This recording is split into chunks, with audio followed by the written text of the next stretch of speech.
اسلام آباد high court کے ججز کے خط کے بعد اہم پیش رفت۔ وزیر اعظم شہباز شریف آج چیف جسٹس سے ملاقات کریں گے۔ ذرائع کے مطابق ملاقات دن 2 بجے شیڈیول ہے۔ اٹارنی جنرل اور وزیر قانون بھی ہمراہ ہوں گے۔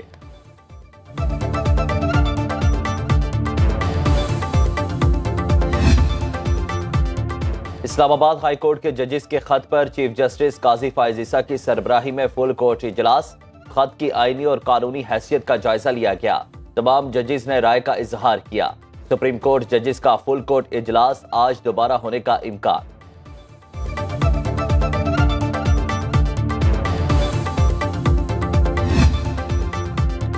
سپریم کورٹ بار ایسوسی ایشن کا اسلام آباد ہائی کورٹ کے ججز کے خط میں لکھے واقعات پر سخت ناپسندگی کا اظہار۔ اعلامیے میں کہا گیا کہ عدلیہ اور ججز کی نجی زندگی میں مداخلت کی مذمت اور کارروائی ہونی چاہیے۔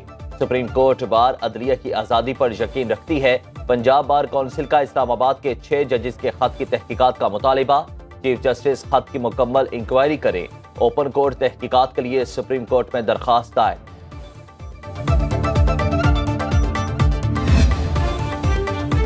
امریکہ ایران گیس پائپ لائن منصوبے پر پاکستان کے ساتھ بات چیت جاری رکھے گا۔ ترجمان امریکی محکمہ خارجہ کی پریس بریفنگ۔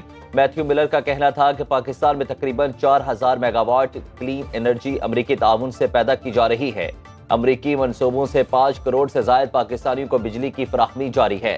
پاکستان اور امریکہ ماحولیاتی چیلنجز سے نمٹنے کے لیے مل کر کام کر رہے ہیں۔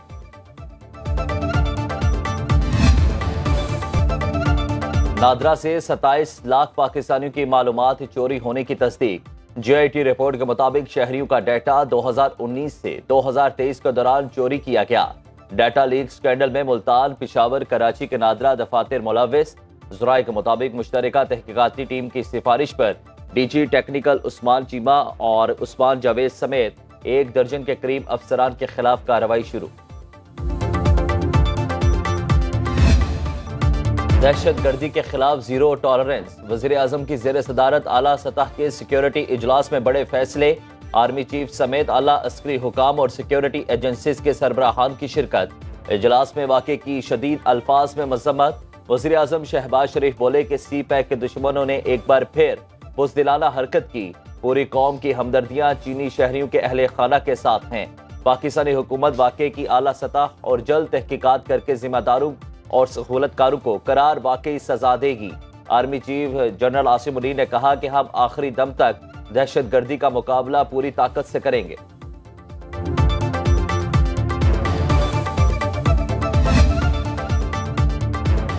صدر مملکت آصف علی زرداری کی چین کے سفارت خانے آمد۔ دہشت گرد حملے میں چینی شہریوں کی ہلاکت پر پاکستانی حکومت اور عوام کی جانب سے تعزیت کا اظہار کرتے ہوئے کہا، دکھ کی گھڑی میں پاکستانی چینی عوام کے ساتھ کھڑے ہیں۔ دونوں ممالک کے درمیان پائیدار دوستی اور مشترکہ اقدار پر حملہ کیا گیا۔ مجرموں کو انصاف کے کٹہرے میں لایا جائے گا۔ چینی سفیر کا اسداد دہشت گردی میں تعاون بڑھانے اور پاکستان میں چینی کارکنوں کی سیکیورٹی سخت کرنے کی ضرورت پر زور۔ چینی باشندوں کو نشانہ بنانے کے واقعے پر جے آئی ٹی بنائی جائے گی۔ وزیر اطلاعات عطا تارڑ کا کہنا ہے کہ سی پیک ہماری لائف لائن، چین پاکستان کا آزمودہ دوست ہے۔ تمام اکائیاں وفاق کے ساتھ شانہ بشانہ کھڑی ہیں۔ پاکستان کے مفاد کے خلاف سرزمین استعمال کرنے کی اجازت نہیں دی جائے گی۔ پاک چین دوستی کو نقصان پہنچانے کی سازش ناکام ہوگی۔ دہشت گردی کو جڑ سے اکھاڑیں گے۔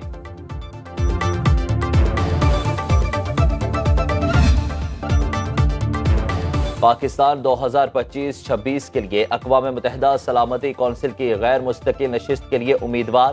وزیر خارجہ اسحاق ڈار کا کہنا ہے کہ پاکستان کی خارجہ پالیسی امن و انصاف کے اصولوں پر مبنی ہے۔ ایشیا پیسیفک گروپ کے ممالک نے غیر مستقل نشست کے لیے پاکستان کی حمایت کی ہے۔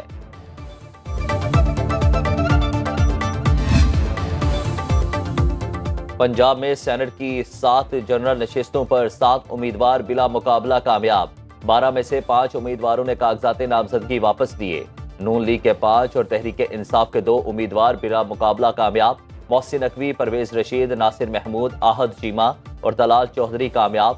سنی اتحاد کونسل کے راجہ ناصر عباس اور حامد خان بھی منتخب۔ ولید اقبال، شہزاد وسیم، اعجاز منہاس، مصدق ملک اور عمر چیمہ نے کاغذ واپس لے لیے۔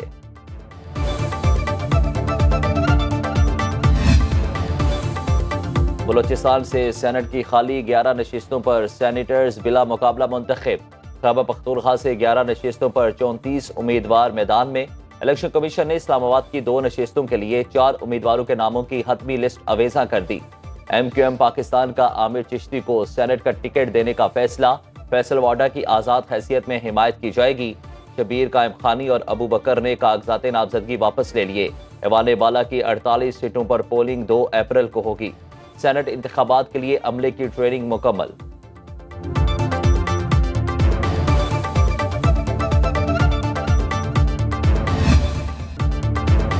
KUI کا قومی اور صوبائی اسمبلیوں کے ضمنی الیکشن کے بائیکاٹ کا اعلان۔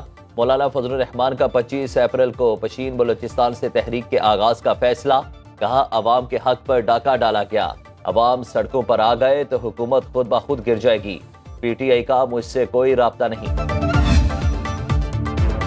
تحریک انصاف نے ضمنی انتخابات کے لیے امیدواروں کا انتخاب کر لیا۔ NA 119 لاہور سے شہزاد فاروق، NA 132 قصور سے سردار محمد حسین ڈوگر امیدوار، PP 22 چکوال سے حکیم نثار، PP 32 سے گجرات سے چودھری پرویز الہی، PP 54 ناروال سے اویس قاسم انتخاب لڑیں گے۔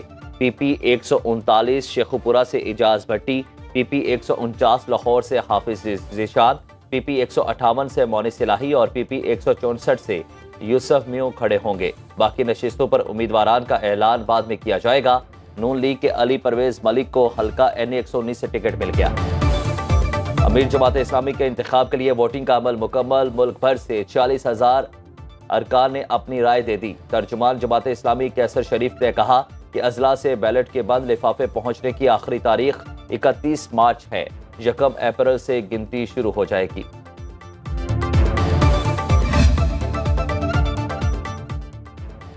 وزیر اعلیٰ مریم نواز کے محفوظ پنجاب منصوبے کا آغاز۔ موٹر سائیکل پر سیفٹی وائر گارڈ لگانے کی مہم کا آغاز۔ ٹریفک پولیس کو سیفٹی وائر گارڈ کی پابندی کرانے کی ہدایت۔ وزیر اعلیٰ نے شہریوں میں دھاتی ڈور سے بچاؤ کے لیے سیفٹی وائرز تقسیم کی۔ وزیر اعلیٰ پنجاب مریم نواز کی زیر صدارت مختلف محکموں کے جائزہ اجلاس۔ انسداد منشیات کے لیے 3 پولیس اسٹیشن بنانے کی منظوری۔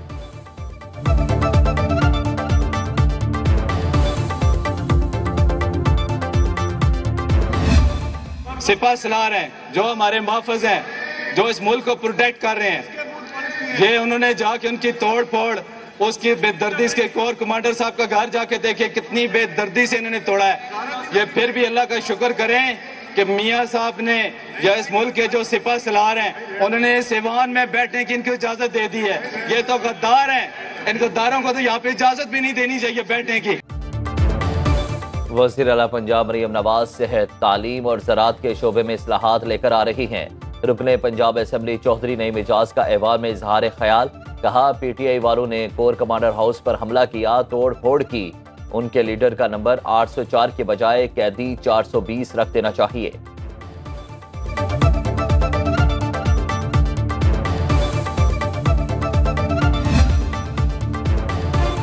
PIA کی پرائیویٹائزیشن کے معاملے میں پیش رفت۔ UAE، سعودی عرب اور قطر PIA کی خریداری کی دوڑ میں سب سے آگے۔ تینوں ممالک کے سرمایہ کاروں نے خریداری کے لیے رابطے تیز کر دیے۔ 20 مارچ کو قائم ہونے والی PIA ہولڈنگ کمپنی کے آپریشن کا باضابطہ آغاز۔ بورڈ آف ڈائریکٹرز کے اجلاس میں نئے چیئرمین طارق باجوہ کی سربراہی میں کمپنی سے متعلق مختلف اہم امور پر مفصل تبادلہ خیال۔